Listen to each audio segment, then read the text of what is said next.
Las extrañas palabras que sonaron como una amenaza directa del presidente Vladimir Putin contra los traidores de Rusia puso con los nervios de punta a más de uno.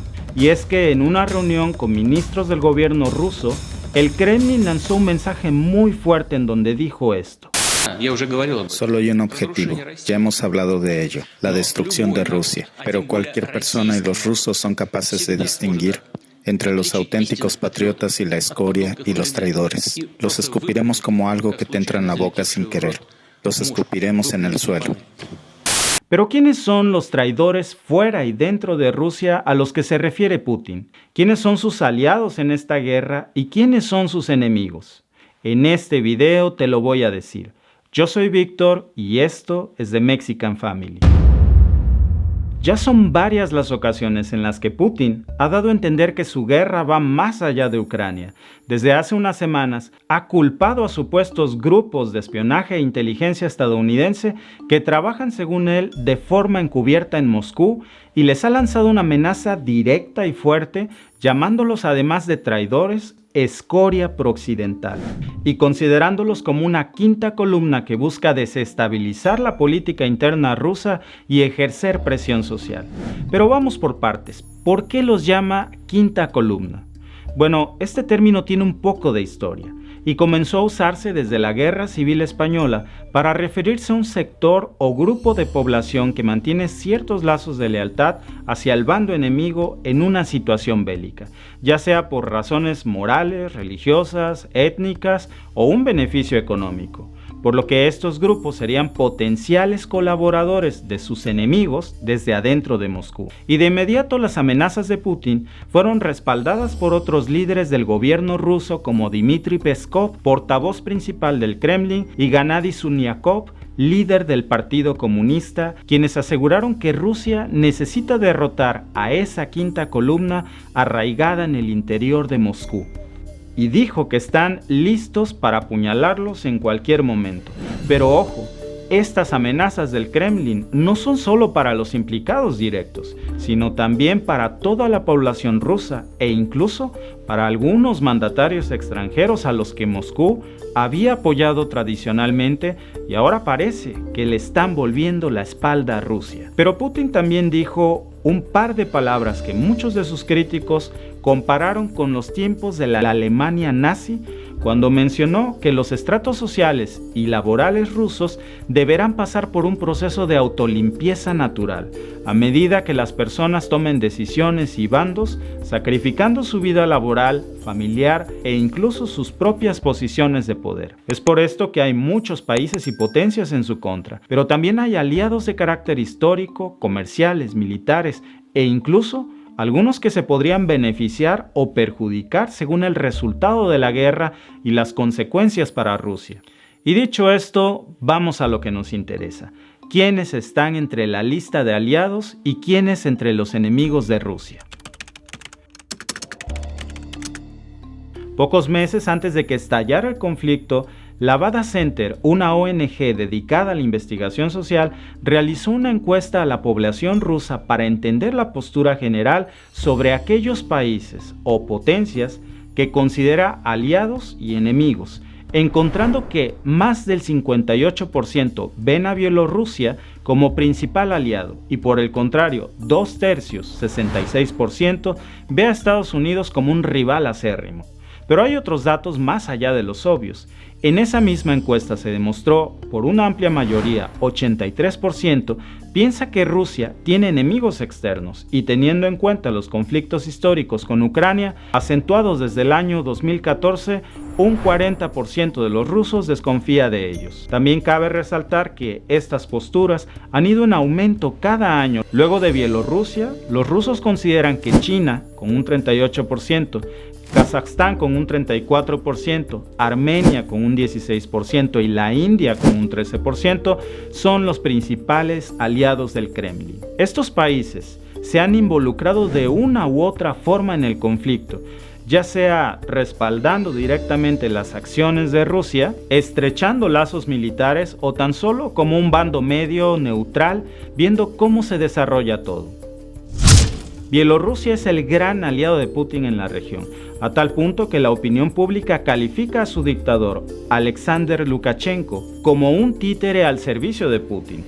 Los lazos entre estos países se sostienen primero en lo comercial, ya que Moscú es su principal proveedor de gas natural y crudo, y ambos son miembros de la Unión Económica Euroasiática, organismo donde también participa Armenia, Kazajistán y Kirguistán, todos con lazos comerciales muy fuertes. También podríamos decir que el papel de Bielorrusia en la guerra ha sido clave desde dos puntos. Primero, al permitir que tropas rusas crucen el paso fronterizo que comparte con el norte de Ucrania como un canal estratégico del que ya hablamos en otro video, e incluso sumando fuerzas de combate propias, aunque esto no está del todo confirmado.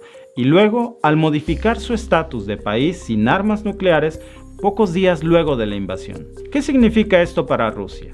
A finales de marzo se celebró un referéndum constitucional para cambiar el estatus nuclear del país y al ser aprobado, Bielorrusia ha vuelto a abrir sus puertas a los arsenales nucleares que databan de la Unión Soviética y que Rusia mantiene a su disposición. Este hecho fue tomado por la inteligencia rusa como un paso firme para sumarse a la causa directamente y en tanto, la Embajada de Estados Unidos cortó toda relación diplomática con el país de Lukashenko. Rusia mantiene una importante presencia en Medio Oriente desde el 2015, cuando en el apogeo de la guerra civil en Siria, Putin se posicionó como un partidario del presidente Bashar al-Assad. Reportes indican que al-Assad elogió la invasión a Ucrania en conversaciones telefónicas con Putin, llamándola una restauración del equilibrio que se perdió en el mundo después de la desintegración de la Unión Soviética. Los vínculos con Siria son más que todo militares. Se estima que muchas fuerzas de combate rusas han sido entrenadas en Medio Oriente y cuentan con experiencia luchando en Siria, teoría que es apoyada por los propios medios rusos al difundir imágenes de supuestos militares sirios preparándose para combatir en Ucrania. Para Rusia, contar con Kazajistán es clave, y es que Putin tiene intereses geopolíticos y económicos con Astana, e incluso fue importante en la ola de disturbios de Alma-Ata, la ciudad más grande de Kazajistán a comienzos del 2022, cuando envió tropas rusas para ayudar a contener las rebeliones. Pero el entramado económico de ambos países es muy claro. Moscú es el principal importador de crudo y gas natural, y la mayoría de los oleoductos del país son propiedad de la empresa Gazprom, lo que se traduce en una importación anual de cerca de 14.000 millones de dólares. Esto según la Organización para la Cooperación y el Desarrollo Económico, también conocida como la OCDE. Armenia, que también es parte de la Unión Económica Euroasiática, depende financieramente casi por completo de Rusia, ya que Moscú tiene el primer lugar en importaciones y exportaciones del país, así como el 80% del suministro de energía. Pero al mismo tiempo, el presidente Armen Sarkisian hizo todo lo posible para integrarse al occidente, firmando un acuerdo con la Unión Europea en el 2017 y uniéndose al Convenio de Derechos Humanos Europeos.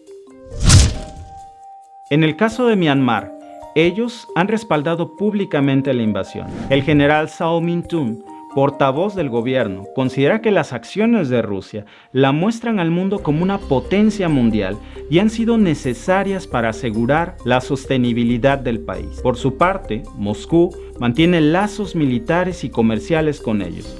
Tal es el punto que el mismo Blinken se ha reunido varias veces con Putin buscando alcanzar acuerdos de provisión energética y suministro de armamento. Esto último es notable porque la actual junta militar tomó el poder por la fuerza en el 2021 con un saldo de víctimas superior a los 1.500, según diversos organismos de derechos humanos. Más allá de Birmania, Rusia fue el principal importador armamentístico del sudeste asiático hasta el año 2018.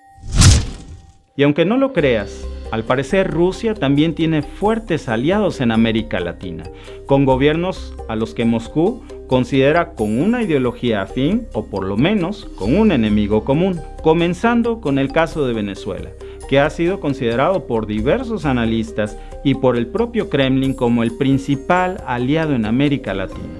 Y para muestra podemos ver la cooperación militar y económica que Moscú mantiene en Caracas, a quien le ha prestado alrededor de unos 17.000 millones de dólares desde el 2006 en créditos destinados casi todos a la compra de armas.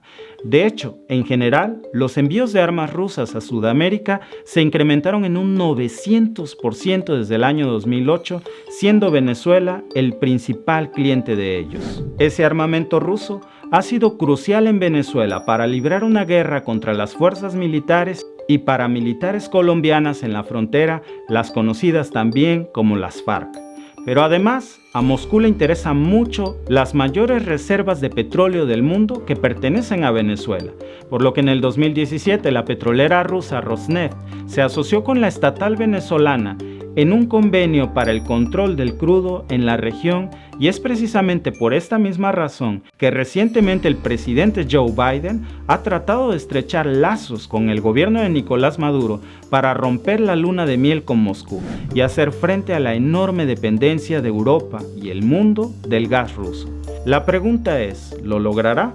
Entre la lista de países a los que Rusia considera como amistosos se encuentra también Nicaragua y Cuba. Y es que el presidente nicaragüense Daniel Ortega respaldó al Kremlin tras reconocer a los estados separatistas de Donetsk y Luhansk, justificando la presencia militar en momentos donde, según Putin, la amenaza de Estados Unidos y Occidente atentaban contra su seguridad. Nicaragua también ha recibido apoyo de Moscú en términos sanitarios con cargamentos de vacunas rusas contra el COVID-19, donación de unidades de transporte colectivo para varios departamentos, y en el 2021 se firmó un acuerdo para promover el uso no letal de energía nuclear aplicado a sectores como la medicina o la agricultura. Cuba, sin embargo, ha sido un poco más cauta al respecto de este conflicto. Si bien se unieron también al discurso de que Occidente manipula a la comunidad internacional a través de la propaganda antirrusa, también abogan por una solución diplomática y pacífica en pro de la paz. China es una nación que ha tenido sus altibajos con Rusia, y es que, aunque si bien suelen coordinarse para actuar contra las Naciones Unidas, teniendo rivales en común, lo cierto es que ambas superpotencias se ven de forma desigual. El ejemplo más claro de esto es que, hasta el momento, Beijing no ha apoyado directamente la guerra, pero tampoco se ha opuesto. La principal razón son tal vez los intereses comerciales entre estos países, que es enorme.